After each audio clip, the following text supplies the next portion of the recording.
Qual é a maior bandeira vermelha que você já viu em um primeiro encontro? Uma aliança de casamento. Sem brincadeira, ela se esqueceu de tirá-la. Ela tirou meu telefone de mim e quando eu não lhe dava o código de acesso, eu tinha que tirá-lo fisicamente. Primeiro encontro. Eu gostaria de estar brincando. Ela apareceu em minha casa 3 horas depois e ficou do lado de fora da minha porta por 1h30, tentando coagir meu colega de quarto a deixá-lo entrar, dizendo que havia esquecido algo lá dentro. Ela não fez quando eu estava dormindo e achou que era duvidoso. Eu nunca lhe disse onde eu morava. Ela tentou me corrigir na pronúncia de meu próprio sobrenome.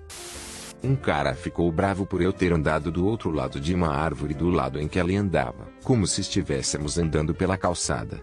Uma árvore estava no caminho. Ele foi para a esquerda dela e eu fui para a direita dela. Ele ficou bravo por eu não ter ido para a esquerda com ela. Perguntei por que ele não veio para a direita comigo se era tão importante que estivéssemos do mesmo lado. Ele não gostou dessa resposta e eu terminei a data brevemente depois. Seu carro estava cheio de lixo até as janelas. Cancelando a data para sair em um encontro com outra pessoa, para o mesmo local.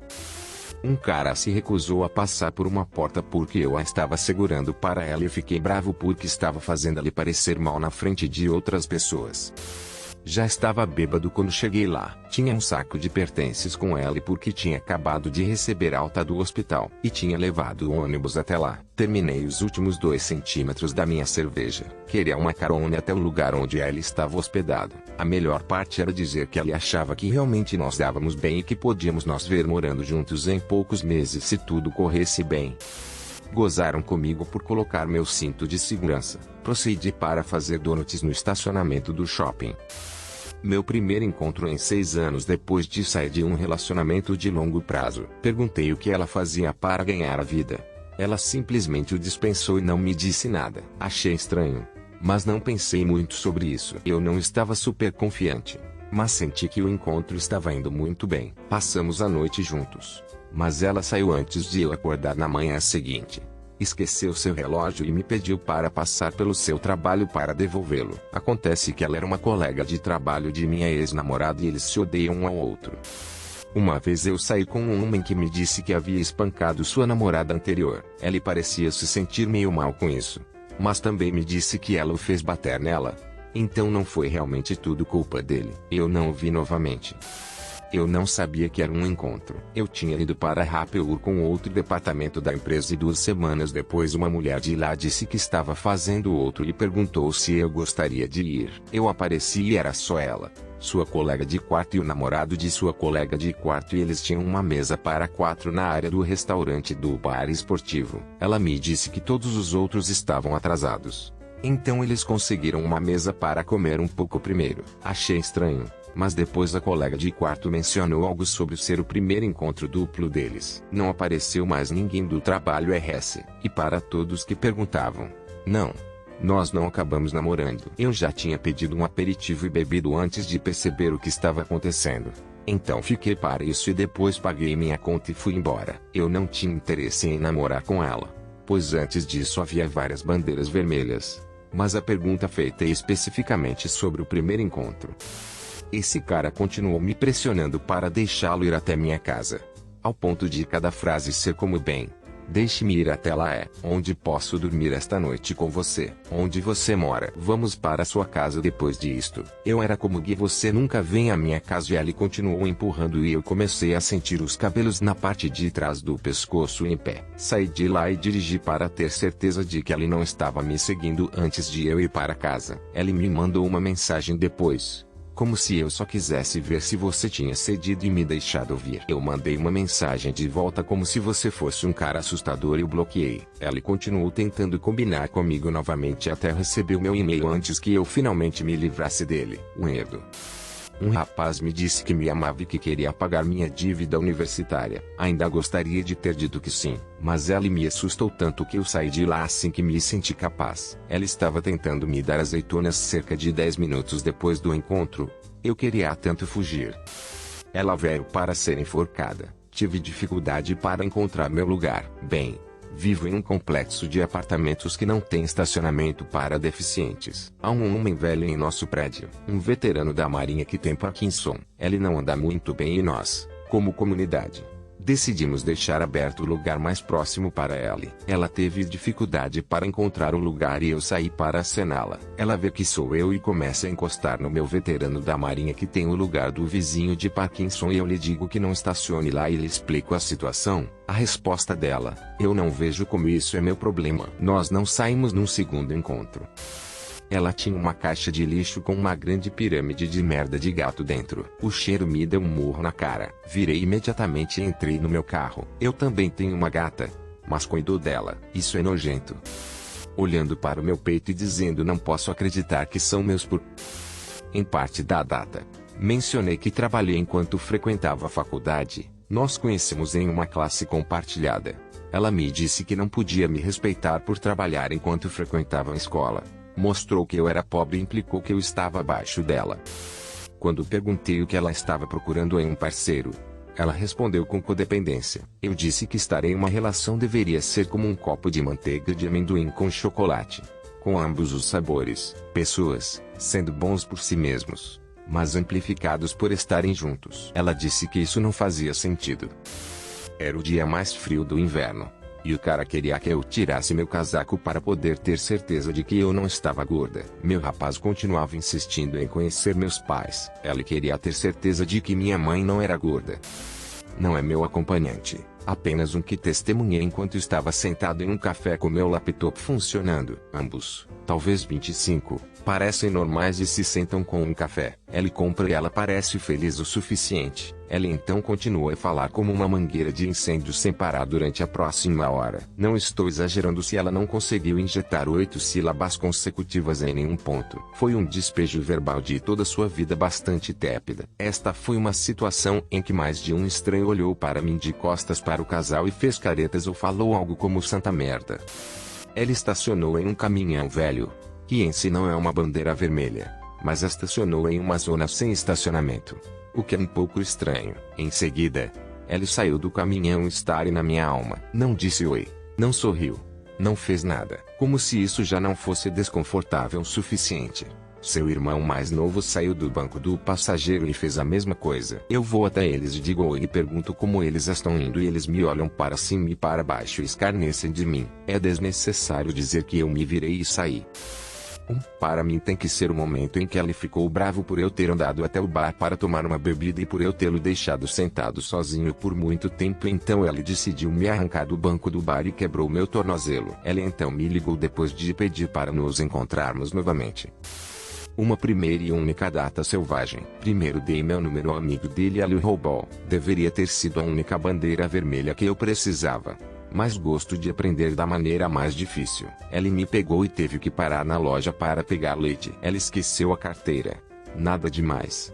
Eu lhe entreguei $10 e ele voltou com leite e 2 cones de sorvete. O que eu achei fantástico. Mas ele comeu os 2 sorvetes e não me deu meu troco. Então ela imediatamente misturou um batido de proteína e passou a hora seguinte me pressionando para fazer sexo porque ele teve uma grande briga de MMA em Montreal chegando e precisava da liberação. A data acabou antes de começar a RS. Ele era engraçado como tudo e afinal era velho amigo do meu agora marido e nós o encontramos em um bar e a história de nosso único encontro saiu e eu não acho que nenhum de nós riu mais. Ele pediu desculpas por agir como um idiota e que nenhuma garota jamais o recusou de verdade.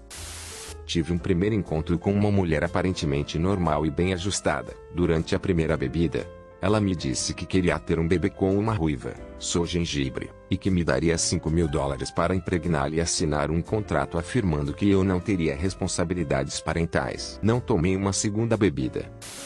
Saí com um cara que admitiu ter adormecido sobre o seu bebê enquanto bebia e o bebê foi morto. Por acidente. Então ele tem homicídio involuntário em sua ficha, como se fosse legítimo. Isto aconteceu. E o encontro só ficou mais estranho quando eu fui ao Nope fora. Ele me seguiu até o bar onde eu estava praticando com os amigos por causa de uma perna de bilhar. Ele prosseguiu para ficar bêbado, ensopou o peito. E perguntou aos meus amigos homens por que eles estavam conversando com a garota dele. Eu fiquei mortificado. Provavelmente enviando mensagens de texto a toda sua família com atualizações ao vivo na minha frente e enviando fotos para provar a eles que eu era real. Nos encontramos em um aplicativo de encontros, depois me dizendo que eles já estavam me convidando para todas as suas próximas férias. Nós dois não gostamos de crianças, mas Enquanto eu revirava meus olhos irritados sempre que eu via um bebê choramingar, ela amaldiçoava sob seu fôlego e dizia coisas como: vou jogar aquele monte de porcaria pela janela se ela não se calar, ou vou estrangular esta coisa.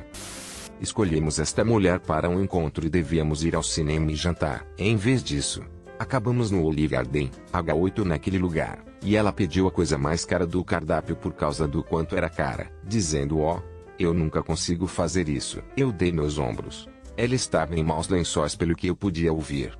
Então eu não fiz um problema. Além disso, ela era uma brasa. Depois, ela queria ir tomar uma bebida. Eu disse com certeza mas ela tinha zero dinheiro.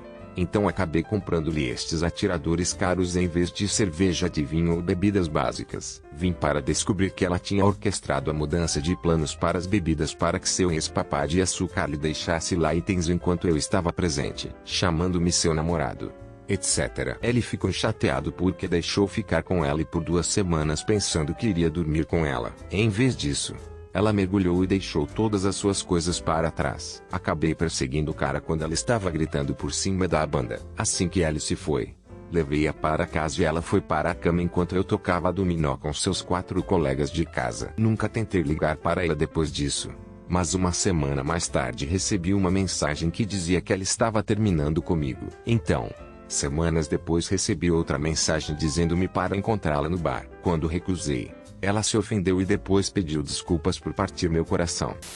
Eu estava em um restaurante e vi um dos meus amigos homens. Ele era como um irmão para mim. Ele foi até lá e disse: ei. Eu apresentei a meu paraense. Depois que meu amigo saiu, ele literalmente só ficou na nossa mesa por 1 minuto.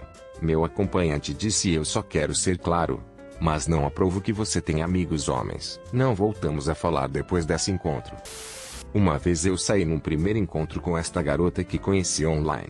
Eu a achava muito atraente e tínhamos tanto em comum que eu a achava perfeita. Além disso, parece que nós dávamos bem com os textos, então imaginei que este encontro correria bem. Estamos neste bar e ela sugere que joguemos um jogo de pessoas assistindo onde tentamos inventar histórias para as outras pessoas de lá. Achei divertido, especialmente porque às vezes eu jogava um jogo semelhante com amigos no trem. Além disso, parecia um bom quebrador de gelo para nós fazer o falar. Bem, ela conseguiu tirar toda a diversão do jogo sendo ridiculamente cruel em todas as suas suposições, sem nenhuma razão realismo. Parecia que ela estava projetando problemas que ela tinha sobre essas pessoas. Como se um cara estivesse sentado no bar sozinho.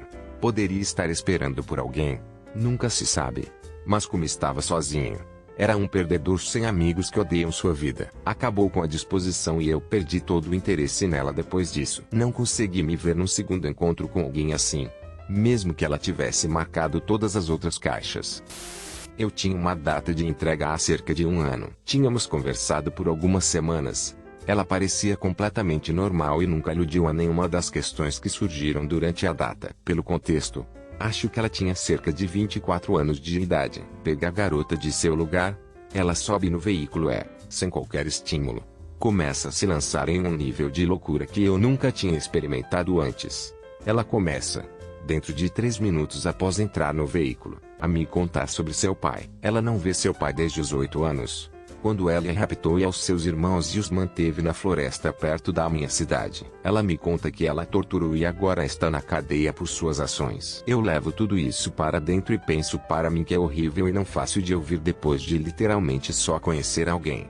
Mas ei, talvez seja uma coisa terapêutica para possuir ou algo assim. Ela então passa a me dizer que teve um filho, mas que no espaço de 1 ano ela teve mais de 300 denúncias de proteção infantil apresentadas contra ela. Ok. Isso não é ótimo. Ela me diz que não está trabalhando agora porque ela tecnicamente precisa completar 8 horas de terapia mandatada pelo tribunal antes que lhe seja permitido trabalhar novamente. Engraçadinha, a mesma história envolve porque ela não tem licença, pois foi acusada de roubo de carro roubando seu veículo patrão e depois destruindo-o. Agora tenho quase certeza de que vou morrer. Uma vez terminada essa história, ela me conta que foi apunhalada em 2 eventos separados. Uma vez ela foi esfaqueada por seu irmão. Levanta sua camisa para me mostrar as feridas e tudo mais. Foi sobre este ponto que inventei uma desculpa para ter que trabalhar, às 23 horas. E a deixei cair de volta em sua casa. Poderia ter tricotado um lenço com as bandeiras vermelhas. Ellie também me leu alguns de seus antigos textos e disse: você acha que isso significa que ela ainda gosta de mim? Entende isso. Eles tinham acabado há 2 anos. Ellie também gritou comigo quando eu lhe disse que não queria um segundo encontro por causa disso. Ellie começou a me fazer proselitismo, dizendo que encontrou Deus e negociou em seu passado viciado em drogas para ter um relacionamento com Cristo. Honestamente, isso não me estranhou muito, pois fui criado cristão e isso foi muito par para o curso. Mas foi depois disso. Ellie começou a falar sobre One Piece e a se comparar com Luffy. Acho que... não sei. Nunca viu o programa e nunca verá. E basicamente disse, depois de converter-se a uma vida de honra a Deus, que Ellie ganhou superpoderes do Super-Homem/Luffy, que esquecia-se de verdade. Mas que Ellie estaria disposto a desistir de todas elas se eu me casasse com Ellie. Depois de nós casarmos, Ellie disse que levaríamos um bando de órfãos numa viagem à Disneylândia para lhes dar a melhor experiência de todos os tempos, mas não para adotá-los. Ellie também me deu um sermão sobre o aborto, apesar de nunca ter falado sobre Ellie. Na verdade, eu realmente não falei muito durante isto. Ellie falou principalmente comigo. Ellie nem se preocupou em perguntar se eu era religioso antes de tentar me converter, e me lembrou que era um pecado matar fetos. Tudo isso foi durante um jogo de tênis. Minha primeira vez /jogando. E estávamos apenas voando para frente e para trás e Ellie continuava a me esmurrar pela minha forma e dizia eu não era bom. Depois disso, Ellie me fez ir à charcutaria com Ellie, apesar de ter lhe dito que eu era vegetariano, e me fez sentar e ouvir música sonora terrível em seus novos e genéricos fones de ouvido de marca que Ellie delirava, e me mostrou o layout de sua nova loja online que Ellie estava prestes a lançar e que seria revolucionário. Ellie vendia bastão em luzes LED e lâmpadas de lava. Eu fantasmava depois disso, mas infelizmente, Ellie sabia onde eu trabalhava, era onde Ellie me convidava para sair, e me perseguia. Uma vez eu estava fumando atrás da mercearia ao lado do meu trabalho, depois que fechei, com um amigo masculino platônico. Nessa mercearia era onde o cara trabalhava. Ellie me encontrou lá atrás e ameaçou bater no meu amigo com um taco de beisebol. Eu comecei a gritar. Ellie largou o taco e fugiu. Sinceramente, há muito mais a dizer aqui, mas isso deve dar um pouco mais de sabor.